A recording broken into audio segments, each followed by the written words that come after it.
신인간혁명 21권 이케다 다이사쿠 인간 외교. 저는 도다 선생님께 개인 교수를 받으며 만반의 학문을 배웠습니다. 최고의 인간 교육을 받았다고 생각합니다. 신이치도 또한 자랑스럽게 대답했다. 사토는 흐뭇해하면서 고개를 끄덕였다. 양옥집 맨 위층 사토의 방에서 이야기를 계속했다. 도다 씨는 훌륭한 분이군요. 학회의 힘, 그 조직의 힘이 굉장합니다. 우리도 본받아야 합니다. 스승이 상찬받을 때 제자는 가장 기쁘다. 신이치는 그러기 위해 끝까지 힘쓰는 것이 제자인 자신의 사명이라고 마음에 정했다. 1967년 10월, 사토 에이사쿠는 필리핀에서 스승 요시다 시게루의 부고를 듣는다. 망연자실해 눈물로 지새면서도 곧바로 일본과 연락해 국장 준비를 갖췄다. 전쟁 뒤 국장은 전례가 없었다. 반대하는 목소리도 있었다. 그러나 최고의 영예로 스승께 보은하고 싶어 열심히 추진했다. 해외를 두루 방문하고 돌아온 사토는 하네다 공항에서 영면한 스승이 기다리는 가나가와 오이소의 요시다 자택으로 곧바로 갔다. 싸늘해진 스승의 얼굴을 어루만지는 제자의 등이 가늘게 떨렸다. 제자는 스승께 무엇을 맹세하였을까? 사토는 그 다음 달에 미국을 방문했다. 오가사와라와 오키나와를 돌려받을 흐름을 열었다. 특히 오가사와라는 1년 안에 돌려받을 수 있을 것 같았다. 그것은 요시다의 비원이기도 했다. 요시다는 대일 강화 조약을 체결할 때 아마미, 오키나와, 오가사와라는 일본의 잠재 주권이 있음을 인정하게 했다. 잠재 주권은 외국의 통치 아래 있어도 잠재적으로 존재하는 주권을 말한다. 즉, 아마미, 오키나와, 오가사와라는 미국 통치 아래 있어도 최종 처분권은 일본에 있다고 인정하게 한 것이다. 요시다는 이로써 장래에 돌려받을 수 있는 가능성을 남겼다. 그리고 아마미는 이미 돌려받았고 남은 것은 오키나와와 오가사와라였다. 사토의 미국 방문으로 요시다의 염원이 이루어지기 한 발짝 앞에 이르렀다. 그는 제자로서 가슴을 펴고 스승 요시다에게 분명 마음속으로 보고했을 것이다. 스승이 바라는 바를 이뤄내야 제자다. 스승이 바랐으나 이루지 못한 일은 모두 제자가 이뤄내야 한다. 그것이 사제의 길이다. 사토는 역사상 가장 길게 7년 8개월 동안 연이어 총리에 재임했다. 그 재임 기간에 오키나와 반환을 비롯해 ILO 국제노동기구 조약 승인과 한일 기본 조약 등을 조인하는 공적을 남겼다. 가마쿠라에서 사토와 대화를 나눈 지 벌써 9년이 흘렀다. 그 공백을 메우기라도 하듯 사토 전 총리는 해맑은 웃음을 띠고 일본과 세계의 미래도를 말했다. 1975년 2월 밤, 신이치는 사토의 한마디 한마디를 생명에 새기듯 들었다. 그 말에서 미래를 부탁하려는 마음이 느껴졌기 때문이다. 신이치와 미네코는 식사를 마치고 차를 타고 돌아가는 사토 부부를 배웅했다. 뒷날 히로코 부인이 보낸 정중한 편지가 도착했다. 그 편지에는 남편은 말이 없는 편인데 그날은 참으로 말을 많이 하더군요. 회장이 한층 더 성장해 일본을 위해 애쓰시는 것이 기쁘다고 말했습니다. 라고 쓰여 있었다. 사토 전 총리는 신이치와 대화한 지 석 달 뒤에 쓰러졌다. 그리고 6월 3일 돌아오지 않는 사람이 되고 말았다. 뒷날 신이치와 미네코는 하치오지의 도쿄 마키구치 기념회관이 완성되자 그 정원에 사토 부부를 기려 부부 벚나무를 심었다. 야마모토 신이치의 회담 상대는 여러 분야에 걸쳐 있었다. 정계 인사로는 최초의 혁신 도지사가 된 경제학자 미노베 료키치와 1968년 1월과 1972년 5월에 회담했다. 미노베의 아버지는 천황 기관설로 유명한 미노베 다스키치이다. 이 학설은 메이지 헌법에 명문화된 통치권의 주체는 국가이고 천황은 그 기관에 지나지 않는다고 주장한 논리다. 천황 기관설 때문에 그는 불경죄로 고발되어 기조권 의원직에서 물러났다. 폭한에게 총격을 받아 중상을 입는다. 회담은 미노베 도지사가 강하게 희망해서 이루어졌다. 회담에서는 도쿄의 행정 문제보다도 서로의 심정을 이야기하는 데 주안점을 두었다. 또 시니치는 1974년 12월에는 일본 공산당의 미야모토 겐지 위원장과 인생에 관해 폭넓게 대화했다. 시니치는 당파도 이데올로기도 또 국가도 민족도 종교도 초월해서 각계의 지도자와 신의와 우정으로 유대를 맺고자 했다. 인간과 인간의 교류가 평화와 인도의 조류가 되기 때문이다. 인간이라는 원점으로 돌아가면 모두 동포다. 가로막는 것은 아무것도 없다. 간디가 말했다. 내 목표는 전 세계와 좋은 것이 되는 것이다. 신이치 또한 같은 마음이었다. 그는 2월 14일에는 가나가와현 히라스카시에 있는 도카이 대학교 쇼난 캠퍼스를 방문해 마스마의 시게요시 총장과 회담했다. 마스마의 총장도 신이치도 대학 창립자이고 소일 우호에 정열을 쏟고 있다는 공통점이 있다. 그래서인지 대화는 활기를 띠었다. 화제는 해양 자원 확보 문제에서 시작하여 일본이 아시아에서 해야 할 역할, 세계 평화의 전망 등 지구적, 세계적 문제로 전개되었다. 그리고 다음 날인 15일에는 소련의 극작가이며 오고뇨크 지 편집장인 AV 사프로노프와 회담했다.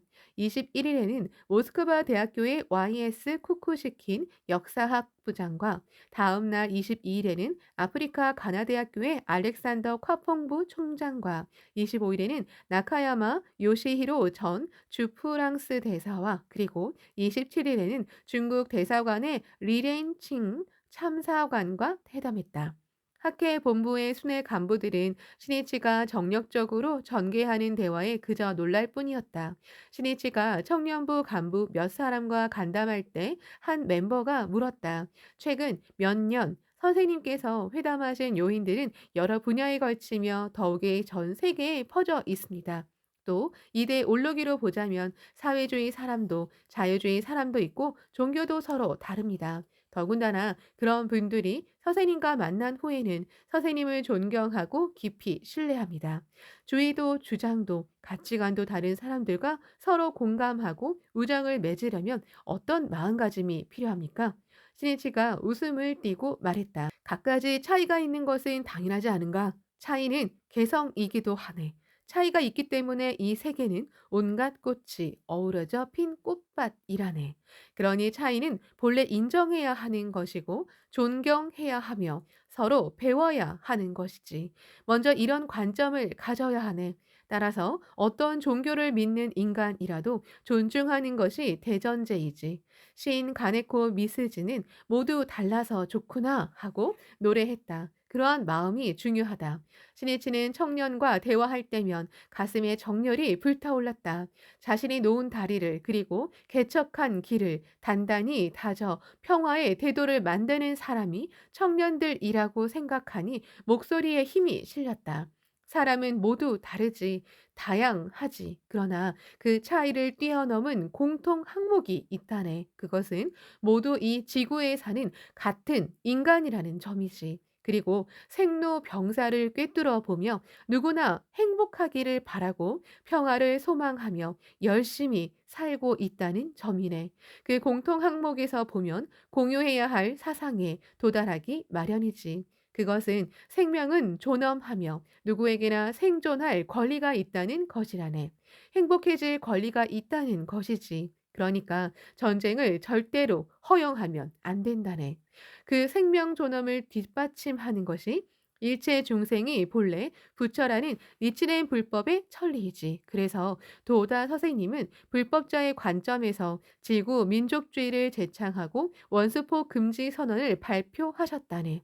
스니치가 대화를 하는 목적은 인간이 가진 공통 항목을 재확인하고 평화를 바라는 공감의 선율을 연주하는 데 있었다.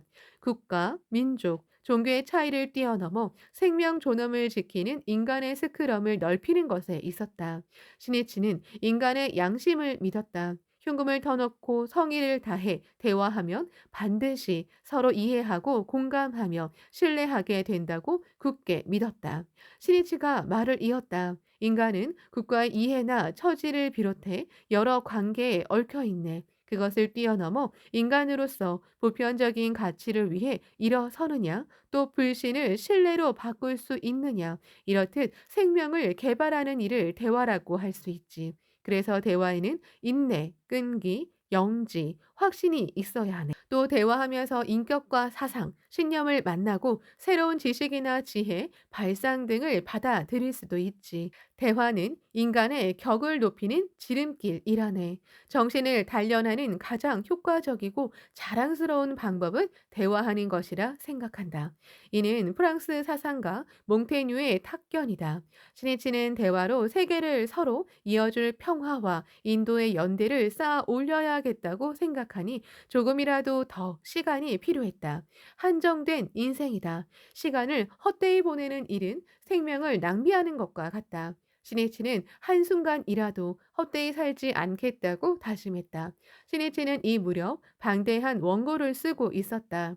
월간지와 주간지 그리고 각 신문의 청탁을 받아 두 차례 중국을 방문하여 보고 느낀 생각이나 미중소 3국의 정상과 나눈 회견을 바탕으로 리포트와 평론 등을 계속해서 발표했다. 소련을 방문한 느낌을 각 신문과 잡지에 발표한 원고를 정리해서 1975년 2월 10일에 소비에트 기행을 발간했다. 그리고 2월 1일부터는 니혼 게이자이 신문에 나의 이력서라는 제목으로 자서전을 연재했다.